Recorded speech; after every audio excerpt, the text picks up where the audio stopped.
കുട്ടനാട്ടിൻ്റെ പ്രകൃതി ഭംഗി എന്ന് പറഞ്ഞാൽ പറഞ്ഞറിയിക്കാൻ പറ്റത്തില്ല. ഇത് ഞങ്ങൾ താമസിച്ച അവിടെ കുട്ടനാട്ടിലൊരു റിസോർട്ടിലാണ് താമസിച്ചത്.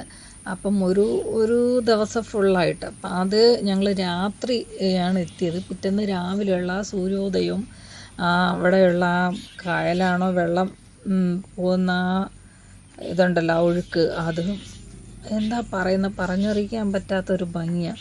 അതിരാവിലെ ഞങ്ങൾ ഈ ഫോട്ടോയും വീഡിയോ എടുക്കാൻ വേണ്ടി രാവിലെ എണീറ്റതാണ്. ഈ സൂര്യോദയവും ഇതുവഴി ഇങ്ങനെ വള്ളം പോകുന്നതാണ്. ഏകദേശം ഈ വെള്ളപ്പൊക്കം വന്ന സമയത്തൊക്കെ ഉണ്ടല്ലോ 2018 ഇതെല്ലാം കവിഞ്ഞ് ആ വീടിൻ്റെയൊക്കെ ആ റിസോർട്ടിൻ്റെ പകുതി ഭാഗം വരെ വെള്ളമായിരുന്നു. അതുകൊണ്ട് എന്ത് രസവും നോക്കി കാണാനായിട്ട്, നല്ല പാടവും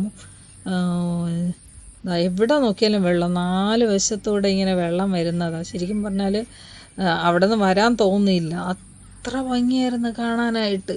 കാരണം വീണ്ടും ഒരു ദിവസം കൂടെ നിൽക്കണമെന്നുള്ള ഒരാഗ്രഹം ഉണ്ടായിരുന്നു. പക്ഷേ ഞങ്ങൾക്ക് ടൈമിൻ്റെ ഒരു ബുദ്ധിമുട്ട് കാണും. ഇതുവഴി നമ്മൾ ടൂറിസ്റ്റുകളെ അവർ ഈ പോകുന്ന വെള്ളം കണ്ടില്ലേ, അതുവഴി വള്ളത്തിൽ നമ്മളെ കൊണ്ടുപോയി അവിടെ ചർച്ച് അങ്ങനെയുള്ള കുറേ സംഭവങ്ങളുണ്ട് കാണിക്കാനായിട്ട്. പക്ഷേ ഞങ്ങൾക്ക് അവിടെ ഒന്നും അങ്ങനെ പോകാനുള്ള ടൈം കിട്ടില്ലായിരുന്നു. പിന്നെ ഇവിടെ ഈ റിസോർട്ടിലുള്ള ഈ അങ്കിൾ തന്നെ, ആ അങ്കിൾ ഏതാണ്ട് ഇതാ വീടെന്ന് പറയുന്നത്, ആ റിസോർട്ട് എന്ന് പറയുന്ന ഇവിടെ ഞങ്ങൾ താമസിച്ചതും.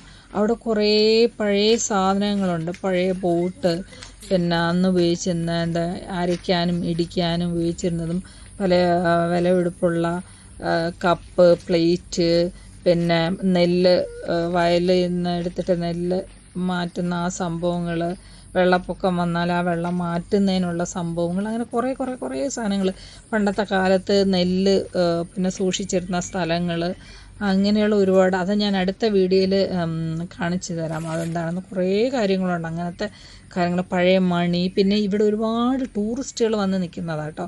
ഒരുപാട് വിദേശ ടൂറിസ്റ്റുകൾ വന്ന് സ്റ്റേ ചെയ്യുന്നതും അവരവിടെ വന്നിട്ട് പോകുമ്പോൾ ഓരോ കാര്യങ്ങൾ അവിടെ എഴുതി വെച്ചിട്ട് പോകും. നല്ല നല്ല കുറേ വേർഡ്സുകൾ എഴുതി വെച്ചിട്ടും ഞങ്ങളും അങ്ങനെ എഴുതി വെച്ചിട്ട് വന്നിട്ടുണ്ട്. പക്ഷെ അത് ഞാൻ എൻ്റെ അടുത്ത വീഡിയോയിൽ അതെന്താണെന്ന് വെച്ച് കാണിക്കാം. കാരണം അതിൻ്റെ പരിസരം എന്ന് പറഞ്ഞാൽ അത്ര ബ്യൂട്ടിഫുള്ളാണ്. കണ്ട പ്രകൃതി ശരിക്കും അനുഗ്രഹിച്ച് തന്ന ഒരു സ്ഥലം തന്നെ പറയാം. എത്ര കണ്ടാലും മതി വരാത്തൊരു സ്ഥലം.